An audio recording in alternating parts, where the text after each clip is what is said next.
Hi, this is Chef Veronica. What is in your news today? Let me go through your newspaper. Governor Greenwich. He looks so closely. He resembles Cleviston Haynes, the guy that just left. They could be related in some way, but yeah, he is basking in his appointment as the governor of the central bank. I feel very happy and very proud and humbled that once again I can come back home to serve the people of Barbados. Yes, that's what he's saying. So he's very happy with his appointment, but the DLP boss opposes the appointment of this guy as governor. The president of the Democratic Labour Party, Dr. Ronnie Yearwood, is completely against the appointment of Dr. Kevin Greenwich as governor of the central bank. He said the appointment announced yesterday and to take effect from March 1st was a slap in the face to Barbadians. Yesterday, I made a point at our meeting, at our monthly press conference, that we hope that the governor was not going to be someone who was part of the architecture or who was part of designing and implementing any of the recent programs, BERT 1, BERT 2, and the IMF, blah, blah, blah. The central bank is responsible for monitoring and reporting to the people of Barbados and giving a credible, independent, unbiased view of where the economy is going and what we need to do so that we can get proper policy, and we can design responses to what is happening locally and internationally for the economy. That's what Year was saying. In other words, he gave a whole long speech and he said, what the rassle happened here? You know, I've been telling you that the person that got into this position shouldn't be like a zombie, shouldn't be like a clone, shouldn't be someone that Mia Motley, handpicked for the job. That's really what he's saying, or that long talk, So he is very, very unhappy with the appointment, but Atherley seems to have no issue with the appointment. Going on, backlog of unclaimed bodies. Yeah, I spoke to you about that yesterday. I think it was in Barbados e-paper when the coroner is saying that they're dead bodies that need to be picked up. You guys like to say rest in peace, rest in eternal peace and all that kind of stuff. You guys like to immortalize people after they've died. So why are these few, well, they're not a few, he says a backlog of unclaimed bodies, he didn't say a lot or whatever, and I'm not opening up, the print is so small, it's too much for my eyes, but yes, you need to take care of the dead bodies, your families that you put in the parking lot of the Queen Elizabeth Hospital, and then you got in your car and sped off. They need to be buried. Integrity legislation can work in Barbados. They're still talking about the legislation in Barbados, and elderly Humphrey wants draft an elderly.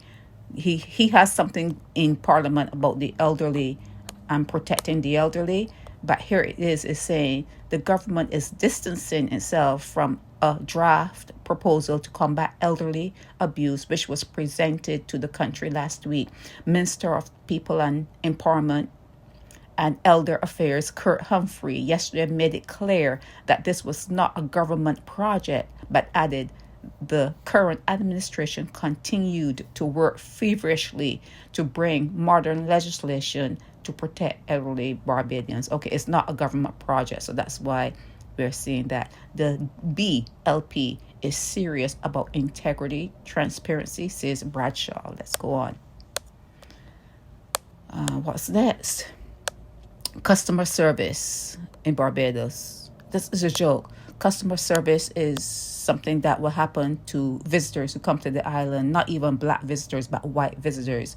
There's no improvement to customer service because it just can't happen. You cannot pull someone out of slavery and then expect them to respect the other person that looks like them. It's not going to happen. They can only show some sort of customer service and some sort of, like kindness and like as though they care. They really don't, just all about the money. But you can always fake it when they are white people, but they can't do it when they're melanated people. That is known. Let's move on. LGBT. What's going on with LGBT in Barbados? They're still talking about LGBT, the agenda, and gender neutral society. Okay, you can read about that. And then they talk about Innes, Donville Innes. Remember I spoke about that yesterday, that he should have been out on parole or something. He's on ice. He's in the area where he's going to be deported. That's what your nation is saying, that they got him. He's not going to be out on parole and finishing up at his house in Queens or wherever he lived. Donville Innes is being processed to be deported. That's what I'm hearing from your paper. And when I saw it come up on my calendar and I didn't see any movement in Barbados, I realized that something had to be off, because he should have been out. But they're planning to send him back to Barbados. And I did report that he's on his way back to you shortly. The Rotary is in the news. The Rotary honored